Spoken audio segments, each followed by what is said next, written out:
It's easy to forget now, considering the fact that the India-Pakistan match has been going on for over 2 days at this point.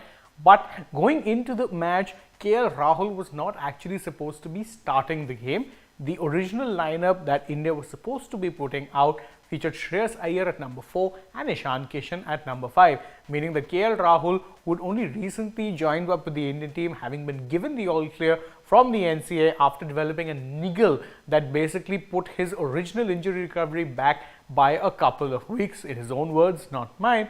He was not going to be starting the match. However, Shreyas Iyer ended up feeling some back spasms, and therefore at the 11th hour, Rahul was given the call and told that he would be in the team. To say that he then took that opportunity and grabbed it with both hands would be something of an understatement, and truth be told, in many ways it does underline one very important point that a lot of people ask. Why is it that this team management have so much confidence in KL Rahul? We'll get to that question in a bit, but first let's look at what exactly it is that he did to ensure that he would be in such a position in the first place. But to do that, we'll first have to go back a little in time to when he was hit with his latest injury problem. Remember, KL Rahul had not played any cricket since May of 1st, 2023. That was when he picked up that injury during the Lucknow Super Giants IPL game, which would pretty much end up putting him on the shelf for the best part of 4 months. In fact, longer than that, because there were setbacks in play as well. And you'd remember that, if the multiple injury setbacks that are referring to is the fact that, well, he was recovered, he was fully fit, then ended up picking up a niggle that was totally unrelated to this.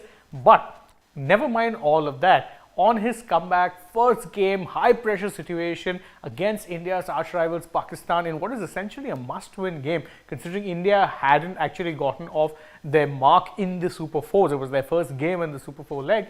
He comes out and what does he do? He hits a very big 100. So well done really if you're KL Rahul, because again, this was a high pressure situation, one where a lot of people have pointed out that he sometimes doesn't always flourish or do his best.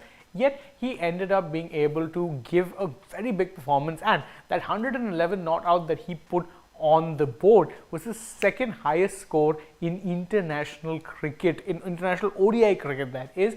And to say that it was a knock of big, let's say, impact would be an understatement, because again, you'd remember that at that point India had lost a couple of quick wickets. They had Kohli and Rahul at the crease, and they needed to push on from there. But then rain came and pretty much washed out the day, forcing the match onto the reserve day, meaning that they were basically starting from scratch.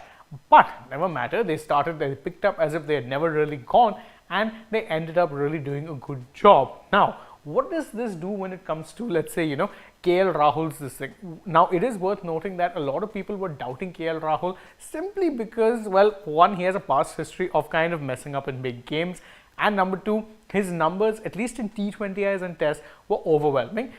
The same cannot be said about his ODI numbers, especially if you just look at 2023, and I know it's a slightly small sample, but the form is very, very telling. In 7 matches that he's played during this time period, he's gotten you 337 runs in the format, and that is at an average of 84.25. Now, bear in mind that average of 84.25 is boosted significantly by the fact that he has 3 innings where he was not out. But hey, that's the rule, and that is how it is for everyone. In that time, he's notched up a highest score of 111, which is his second highest score overall, and that's, of course, he means he's gotten 102 half centuries in that time period. So he was in very good form, and you remember that he played 2 match-winning knocks for India before the IPL in ODI cricket. One of them was in the series against Sri Lanka. The other was in the series against Australia. So in many ways, you can understand why it is that he was that first choice. But the form that Ishan Kishan showed meant that most people would have expected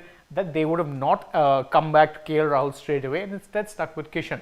That in fact was the case, but the injury for Shreyas Iyer, what did it do? It opened up a spot for KL Rahul, and it's safe to say that he made the most of that opportunity. But more importantly, it showcases why exactly it is that the team management had so much faith. Going back to the question I posed at the start of the video, it is because despite the fact that his form has been very up and down really in other formats, notably T20Is and Tests, where he's lost his spot in the Indian team, his form in ODI cricket hasn't really wavered. With the bat, he's been as reliable and as dependable a performer as he has been throughout his ODI career, and therefore he was given that vote of confidence, and the team actually looks very sensible now in choosing to delay naming their World Cup team to ensure that KL Rahul could be pass fit by the NCS so that they could name him in the squad. Right now it looks like an inspired decision simply because despite the fact that KL is coming off a 4-month injury layoff, he looks like he never really left, and it looked like he was just on some sort of a break because he's picked up, his form is exactly where it was